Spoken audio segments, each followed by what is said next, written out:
We have seen in chapter 14 of certain events that will take place in connection with the man-child and the Battle of Armageddon and so on, and in chapters 15 and 16 we covered those in connection with the 7 vial judgments.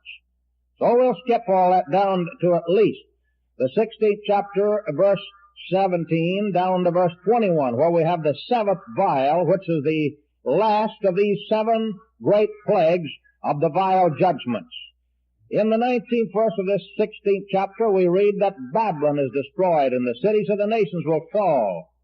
Cities of the nations will fall. Babylon will be destroyed. Now we'll deal briefly with the mystical and literal Babylons as found in chapters 17 and 18 of the book of Revelation. You notice now in chapter 17, he saw a woman sitting upon a scarlet-colored beast, having 7 heads and 10 horns. In verse 3, that woman is seen as sitting on many waters. Now to make it short and yet simple for you, in verse 15, if you'll follow with us, we find that the waters on which the woman sitteth are multitudes, kindreds, tongues, peoples, and nations. So we don't need to argue about what the waters symbolize. It's explained for you. In verses 6 and 7, John marveled evidently because the angel said, "Wherefore didst thou marvel? I will tell thee the mystery of the beast and of the woman and of the beast that carrieth her, which hath the 7 heads and 10 horns. She is seen on a beast, and she is seen on many waters." The waters are explained to be peoples, and the beast is explained to be a kingdom made up of those peoples. For in verse 8 you have the explanation of the beast this way. "The beast which thou sawest was, and is not, and shall ascend out of the bottomless pit, and go into perdition. And all that dwell upon the earth shall wonder, whose names are not found written in the book of life of the Lamb slain from the foundation of the world, when they behold the beast that was, had been before John, and is not, was not at the time of John, and yet is or shall be," will come out of the bottomless pit sometime after John's day, and go into perdition. Here is wisdom. Here's just a little common sense. Said the 7 heads on which the woman sitteth are 7 mountains, and they are 7 kings, or there are 7 kings. 5 are fallen. 5 of these 7 kings are already fallen. They are Egypt, Assyria, Babylon, Media, Persia, and Greece, as symbolized on this large 30-foot chart we have before you. One is, the 6th one is, that's the old Roman Empire, which was the 4th beast of Daniel 7. The 6th of 8 world kingdoms pictured here in this chapter.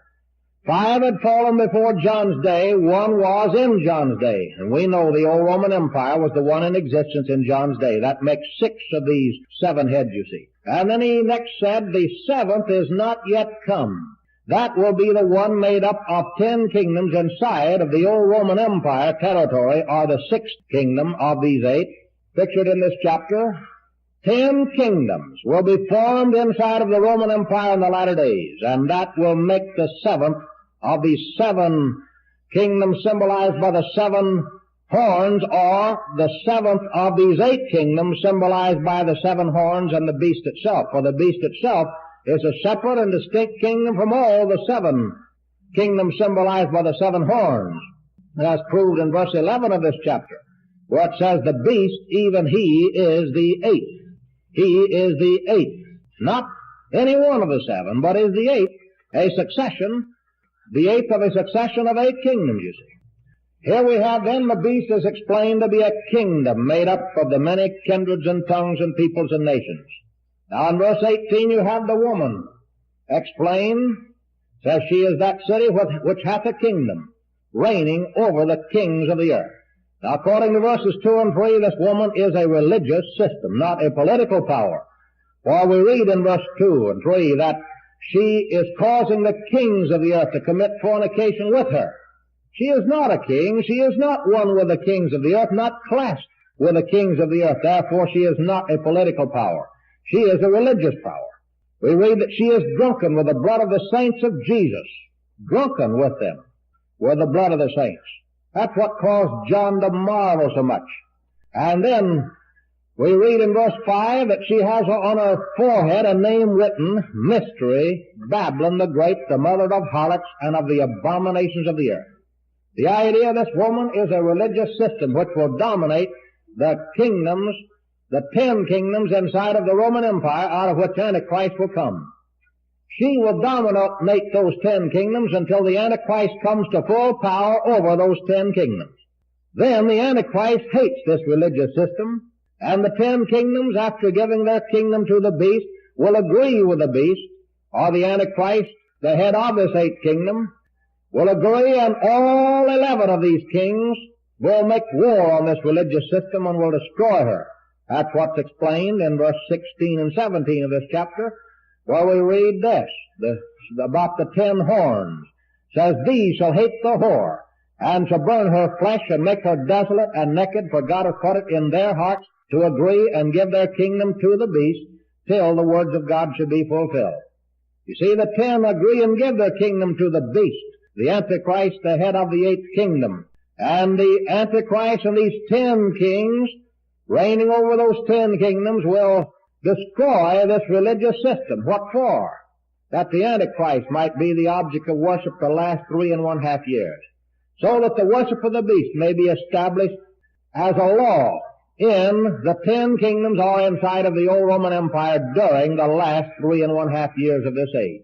Now, to prove further that these 10 kings are 10 individuals that will reign over 10 separate kingdoms inside of the Roman Empire, look at verse 12 of this 17th chapter of Revelation. We read, The 10 horns are 10 kings which have received no kingdom as yet, but receive power as kings 1 hour with the beast.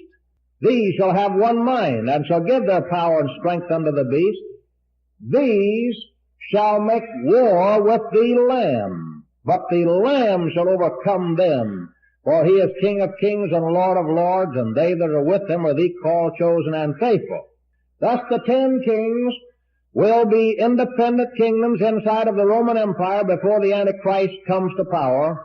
He comes out of those 10 kingdoms, uses the first 3.5 years of what we call Daniel's 70th week, or the tribulation period, to get power over the whole 10 kingdoms. According to Daniel 7:24, he overthrows 3 of these 10 kingdoms.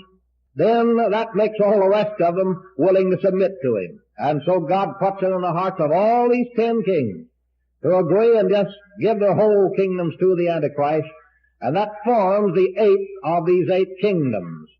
The 7 that will exist before the 8th are again Egypt, Assyria, Babylon, Media Persia, Greece, Rome, and the 10 kingdoms, revised Rome, the 10 kingdoms that will be formed inside of the Roman Empire in the latter days. But the 8th kingdom will be made up of the 10 kingdoms. The difference will be the Antichrist will be the sole ruler. Before he comes, these 10 kingdoms will be independent of each other. But after he comes, they will be dominated by this one man. Thus the 8th kingdom is formed, which continues for 42 months, or the last 3.5 years. Thus the woman is a great religious system, which will dominate the nations inside of the old Roman Empire in the latter days, that will be destroyed by the Antichrist and the 10 kingdoms, so that the Antichrist will be worshipped the last 3.5 years of this period. Now then, just briefly concerning literal Babylon. Chapter 17 pictures mystical Babylon, a religious system. And chapter 18 pictures literal Babylon, which I referred you to a few moments ago, in 1619, as being destroyed under the 7th vial. By that great earthquake, we read Babylon is destroyed and the cities of the nations will fall. Chapter 18 is a literal description of the future city called Babylon, which will be the capital of the Antichrist during his rise to power. There will be a city called Babylon on the river Euphrates, predicted by Zechariah in his 5th chapter, by Isaiah in the 13th and 14th chapters, by Jeremiah in the 50 and 51st chapters, and by John here in the 16th and 18th chapters of his book. You read all these chapters and you'll find many future references to Babylon. Twice in Isaiah 13 we have the idea that Babylon will be in the day of the Lord. And what kind of Babylon would the prophet have in mind? Why, naturally, the old city Babylon that was in existence in Isaiah's day. Pictures Babylon as a literal city in the day of the Lord. If Babylon is going to be destroyed under the seventh vial, as plainly described in Revelation 16:19 and in this 18th chapter of Revelation, then there must be a literal city called Babylon in those days to be destroyed, to be punished. So, if you read the 18th chapter of Revelation, take it as a literal description of a destruction of a literal city, Babylon, which will be the capital of the Antichrist, the capital of the Syrian division of the old Grecian Empire of the latter days, and take it literally as you read. There cannot be any misunderstanding about any statement. You can certainly read descriptive language and believe plain, literal, descriptive statements, can you not? If you can, then there cannot possibly be any misunderstanding about any detail of chapter 18.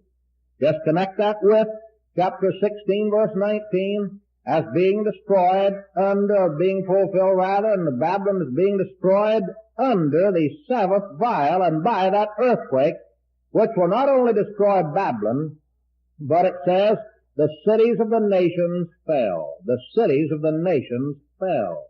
Now, if you're going to spiritualize Babylon here in this chapter, as many do, you're going to have to spiritualize all the cities of the other nations, and so you'll have quite a complication, won't you? It says not only will Babylon fall, but the cities of the nations will fall, and the great city, Jerusalem, will be divided into three parts. And that certainly is a literal description of a literal city being destroyed by a literal earthquake under the seventh vial. So with that in mind, how can there be any misunderstanding about chapters 17 and 18? They picture two Babylons. First, a religious system that will be destroyed by the Antichrist and the 10 kings in the middle of this 7-year period. And then 3.5 years later, at the end of this 7-year period, the Antichrist will destroy mystical Babylon. You notice the points of contrast between the two chapters, which prove them to be two different Babylons. The kings of the earth lament the destruction of the Babylon of chapter 18. They rejoice over the destruction of the Babylon of chapter 17.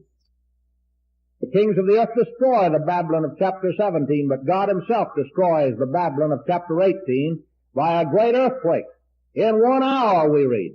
So with those thoughts in mind, I cannot possibly comprehend how there could be any misunderstanding about the descriptive language, the literal language of these two chapters.